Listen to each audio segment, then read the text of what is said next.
আসসালামু আলাইকুম। কিভাবে আপনি একটি ছবিকে সুন্দর করবেন এবং ড্রেসটি পরিবর্তন করে নিতে পারেন সেটা আমরা আজকের ভিডিওতে দেখাবো। এর জন্য প্রথমে আপনারা কালারটা পরিবর্তন করে নেবেন। আমি সাদা কালারটাই নিয়ে নিলাম। এরপরে ব্রাশ টুলে চলে যাবেন। সেখান থেকে এইটাকে একটু কমিয়ে বাড়িয়ে দিবেন। এরপরে শিফট চেপে ধীরে ধীরে এটাকে ঘষতে থাকুন। দেখবেন ছবিটা অনেক সুন্দর হয়ে যাবে ধীরে ধীরে। যেভাবে যেভাবে ছাপ রয়েছে কালো সেভাবে ব্রাশ টুল দিয়ে একটু ঘষতে থাকুন।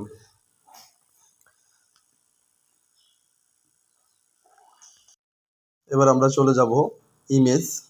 ইমেজ থেকে যাব হলো অ্যাডজাস্টমেন্ট। এখান থেকে ব্রাইট অ্যান্ড কন্ট্রাস্টে যাব। এটাকে আমরা একটু বাড়িয়ে দিব। এতে করে ছবির লাইটটা একটু বৃদ্ধি পাবে। ওকে করে দিব। এরপর কন্ট্রোল এল বাটন ক্লিক করে এটাকে একটু কমিয়ে বাড়িয়ে দিব। ওকে করে দিব। এরপর কন্ট্রোল এম বাটন ক্লিক করে এটাকে আমরা একটু বাড়িয়ে দিয়ে আর একটু লাইটটা করে নিয়ে ওকে করে দিব। এবার পাসপোর্ট আকারের ছবিটাকে ক্রপ করে নিব। এখানে 40 mm এবং 50 mm রেজলিউশনটা 300 রেখে আমরা এটাকে সুন্দরভাবে ক্রপ করে নিব। এবার আমাদের ক্রপের মাধ্যমে একটি পাসপোর্ট সাইজের ছবি তৈরি হয়ে গেছে। এবার আমরা ড্রেসটা পরিবর্তন করার জন্য আমরা গুগলে গিয়ে লিখব ইমেজ PI7 লিখে আমরা ক্লিক করার পর একটা ইন্টারফেস আসবে। এখানে অনেকগুলো অপশন থাকবে। এখান থেকে মেক পাসপোর্ট সাইজ ছবি এটার উপর ক্লিক করব। ক্লিক করার পরে এখানে আসবে সিলেক্ট ইমেজ। এই সিলেক্ট ইমেজে ক্লিক করে আমরা চলে যাব ডেস্কটপে। ডেস্কটপ থেকে আমরা কাঙ্ক্ষিত ছবিটা সিলেক্ট করে নিয়ে নেব।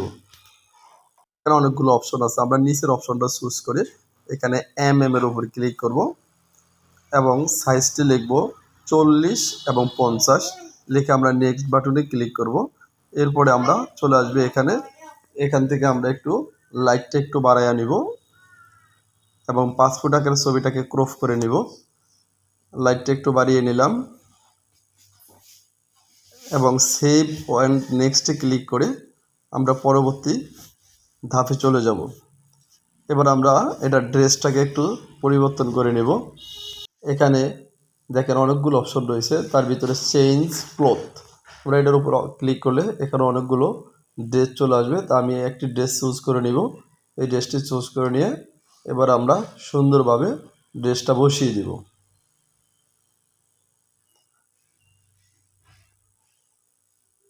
এভাবে আমরা একটি ছবিকে সুন্দর করে নিতে পারি এবং ড্রেস পরিবর্তন করে নিতে পারি।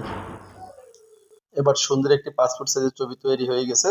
এবার নেক্সট অ্যান্ড সেভ বাটনে ক্লিক করে এটাকে ডাউনলোড করে এরপরে প্রিন্ট করে নিতে হবে। এখানে ডাউনলোড অপশন রয়েছে।